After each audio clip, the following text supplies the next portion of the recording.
Welcome to my channel learn with Keeru. आज हम discuss करेंगे कि जो 7 टॉप एग्ज़ाम हैं ईयर के जो मतलब आते ही आते हैं उनका सिलेबस क्या है, प्री में क्या सब्जेक्ट्स आते हैं, मेंस में क्या आते हैं, कितने मार्क्स के होते हैं, कितनी टाइमिंग का एग्ज़ाम होता है और क्या सिलेक्शन का प्रोसीजर होता है, उसके बारे में डिस्कस करेंगे। जैसे कि पहला है आरबीआई असिस्टेंट। अभी तो इस ईयर में तो अभी तक इसका नोटिफिकेशन नहीं आया है, लेकिन पॉसिबिलिटी बता रहे हैं।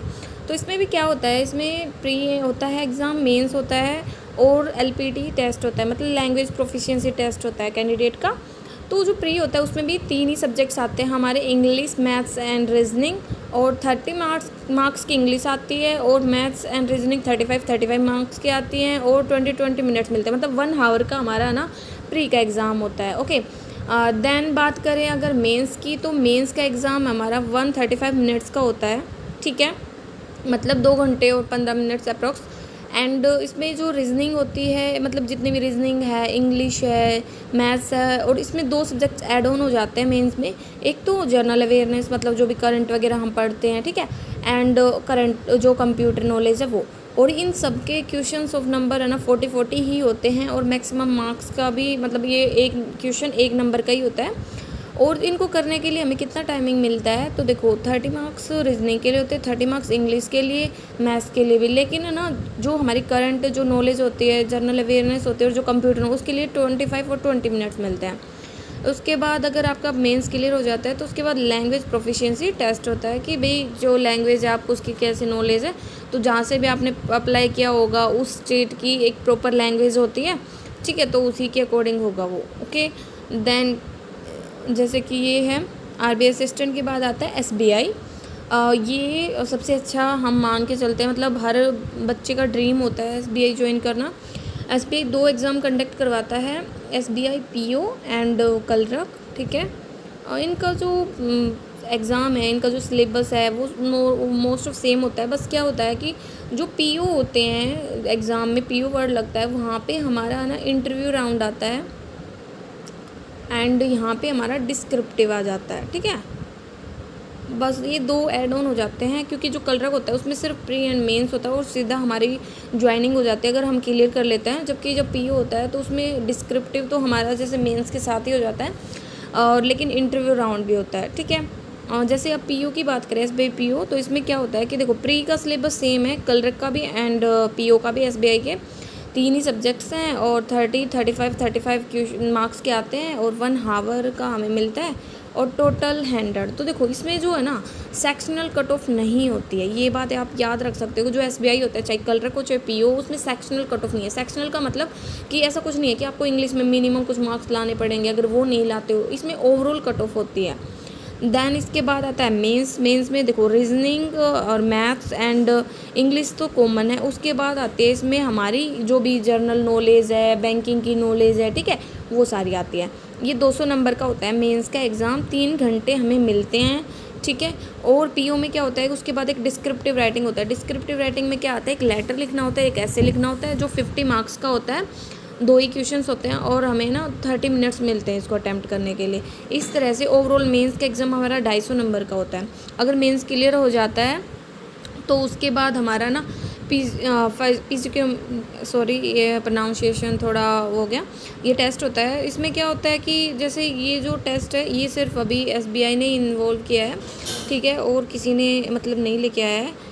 और इसके बाद ग्रुप डिस्कशन वगैरह होता है, मतलब जैसे भाई डिबेट वगैरह होती है, इस टाइप किसी टॉपिक पे आपको फेयर करना होता है, ठीक है, इस टाइप से होता है। देन इसके बाद आता है IBPS clerk versus IBPS PO की बात, क्योंकि आईबीपीएस भी ये दोनों एग्जाम कंडक्ट कराता है, कलरक एंड पीओ। अभी कलरक का नोटिफिकेशन आया है, आज से फॉर्म भी फिल करने स्टार्ट हुए हैं, ठीक है। तो इसमें क्या होता है ये है हमारा ऑफिस असिस्टेंट का है, ये कलरक वर्सेस पीओ है, लेकिन ये है ना आरआरबी का सिलेबस है, आरआरबी का है, ठीक है। कि आरआरबी जो होता है ना उसके अंतर्गत क्या होता है कि आईबीपीएस आरआरबी है, इसमें है ना पीओ, ये तो कलरक है, ये पीओ है, ठीक है, इनके दोनों का सिलेबस है। तो क्या होता है कि दोनों में ही है ना इंग्लिश नहीं आती है प्री में, ठीक है। 45 मिनट्स हमें टोटल ओवरऑल मिलते हैं एंड क्या होता है कि 45 मिनट्स हमें मिलते हैं और ओवरऑल होते हैं 45 मिनट्स, और हमें दोनों सेक्शंस को अटैम्प्ट करना होता है, ठीक है। इसमें ऐसा कुछ नहीं होता कि भैया सेक्शनल टाइमिंग मिलेगा, और ओवरऑल टाइमिंग होता है 45 मिनट्स का, और 40 नंबर के 40 से क्वेश्चंस होते हैं रीजनिंग एंड मैथ्स में। पीओ में भी यही होता है, बस लेवल का डिफरेंस आता है। फिर मेंस की बात आती है, तो मेंस में आपको चॉइस मिलती है या तो इंग्लिश या हिंदी लैंग्वेज में, ठीक है। तो आप उसमें से जो भी लैंग्वेज आप प्रेफर करो उसके अकॉर्डिंग आप अटैम्प्ट कर सकते हो पेपर में। और रीजनिंग है, इंग्लिश, जो इंग्लिश हिंदी में तो चॉइस होती है, मैथ्स है एंड कंप्यूटर नॉलेज और जो जर्नल वो सबके लिए कॉमन होता है, ठीक है। और 2 घंटे का हमारा ये एग्ज़ाम होता है, ठीक है। ऐसे ही ऑफिसर स्केल वाले में भी होता है। बस इसमें हाँ एक बात याद रखना, ये पीओ ज़रूर है, आरआरबी पीओ, बट इसमें क्या होता है कि इसमें कोई डिस्क्रिप्टिव नहीं होता है। जैसे मैंने जब फर्स्ट टाइम दिया था और मैं मेंस देने गई थी तो मेरे को करंट में वही पता चला था, तो मेरे लिए सच में शॉकिंग था, ठीक है। तो दूसरा क्या हो गया था, मेरी टाइमिंग ख़राब हुआ था जब मेरे को इंग्लिश एंड हिंदी सेक्शन में से चूज़ करना था। मेरे को नहीं पता था कि जैसे वहाँ पे 2 बॉक्सेस होते हैं ऊपर, तो उसमें से जो सेक्शन आपको अटेम्प्ट करना है उस पर आपको टिक करना होता है, फिर उसके बाद ही आपका माउस काम करना स्टार्ट करता है, नहीं तो ना टाइमिंग चलता रहता है। तो होप्सो आप क्लियर करो अपना प्री एंड मेंस देने जाओ तो आप ये चीज़ फोकस में रखो, ठीक है।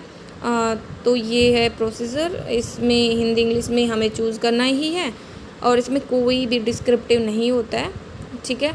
जैसे कि यहाँ पे अभी बता रखा है कि कितने पार्टिसिपेटिंग बैंक हैं, कौन कौन इसमें ये है हमारा जो अभी कलरक है IBPS कलरक, उसका है कि कौन कौन से IBPS कलरक में पार्टिसिपेट कर रहे हैं, कौन से बैंक। एंड IBPS कलरक का अभी रजिस्ट्रेशन मतलब आज से 1 तारीख से आप फिल कर सकते हो, और 21 लास्ट डेट है इसकी, और पेमेंट की लास्ट डेट भी 21 ही है।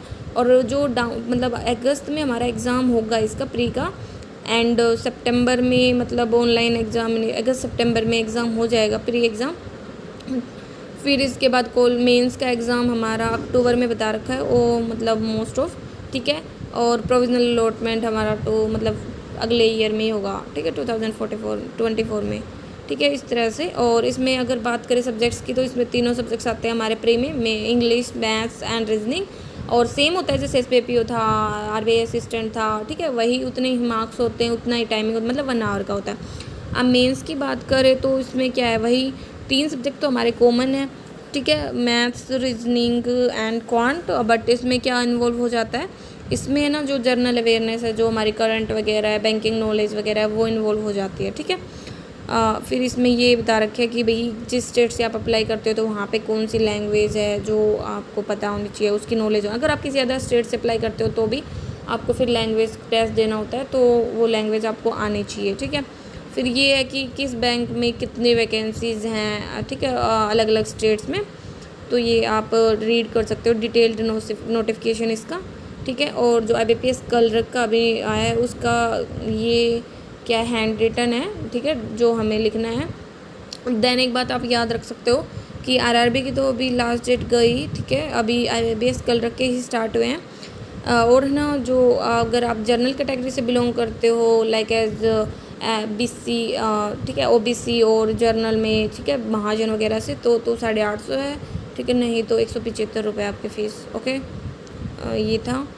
फिर इसके बाद यही है एजुकेशनल क्वालिफ़िकेशन। अगर आपसे कोई पूछे तो नॉर्मली जो बैंक के एग्ज़ाम होते हैं उनके लिए हमसे ना ग्रेजुएशन ही मांगा जाता है, ठीक है, ग्रेजुएशन होनी चाहिए आपकी, और कुछ नहीं मांगते। और अगर आपके पास हायर डिग्री है तो कोई प्रॉब्लम की बात नहीं है। दूसरा जो RRB का एग्ज़ाम था उसमें कंप्यूटर नॉलेज मांगते हैं, लेकिन ज़रूरी नहीं कंप्यूटर डिप्लोमा हो। अगर उस कंप्यूटर आपने एज ए सब्जेक्ट पढ़ा हो अपने मतलब स्टडी के दौरान, लाइक जैसे BCom होती है तो उसमें कंप्यूटर एज ए सब्जेक्ट होता है, ठीक है, और डिप्लोमा हो तो बहुत अच्छा है, ठीक है, नॉलेज होती है उससे, तो उसी का ही है। एक बात और याद रख सकते हो आप, ठीक है, जैसे जो IBPS PO है वैसे तो सेम ही है, लेकिन पिछले साल से उसमें ना सेक्शंस में बांट दिया इसको A and B, कि A में है और हार्ड लेवल के क्वेश्चंस होंगे थोड़े, मतलब लेवल नंबर 2 नंबर के होंगे, और B में मतलब नंबर 1 के क्वेश्चन होंगे 1-1 मार्क्स के, ठीक है। तो इस तरह से 2 पार्ट्स में बांट दिया, और सारा प्रोसीजर सेम है। और इनमें ना सेक्शनल कट ऑफ होता है, ठीक है, बस SBI है जिसमें सेक्शनल कट ऑफ नहीं होता है, ठीक है, ओवरऑल ही आता है उसमें। PO मतलब प्री हो मेंस हो दोनों का ही SBI कलरक एंड PO में। देन एक बात और याद रख सकते हो आप, इसमें ना 1/4 क्या होते हैं, नेगेटिव मार्किंग होती है, ओके, चाहे कोई भी एग्जाम हो बैंक का, इनमें मोस्ट ऑफ 1/4 नेगेटिव मार्किंग होती है, मतलब 4 क्वेश्चन गलत होंगे ना तो आपका 1 नंबर कट जाएगा, ओके। ठीक है। तो ये सारा सिलेबस था। IBPS RRB का भी हम पहले डिस्कस कर चुके हैं। फिर भी अगर आपको किसी भी एग्ज़ाम से रिलेटेड कोई कन्फ्यूजन रहती है तो आप कमेंट करके पूछ सकते हो। और जो भी जैसे रीजनिंग में क्या सब्जेक्ट्स होते हैं, मतलब क्या क्या टॉपिक्स होते हैं, मैथ्स में क्या होते हैं, क्वांट में क्या, मतलब इन सब के रिगार्डिंग आप कमेंट कर सकते हो, क्योंकि वैसे इसके ऊपर वीडियो है मेरे चैनल पे, आपको मिल जाएगी। अगर फिर भी चाहिए तो मैं उसका लिंक डाल दूँगी, आप कमेंट कर सकते हो, ठीक है। Best of luck for your exam and grab your job. Thank you.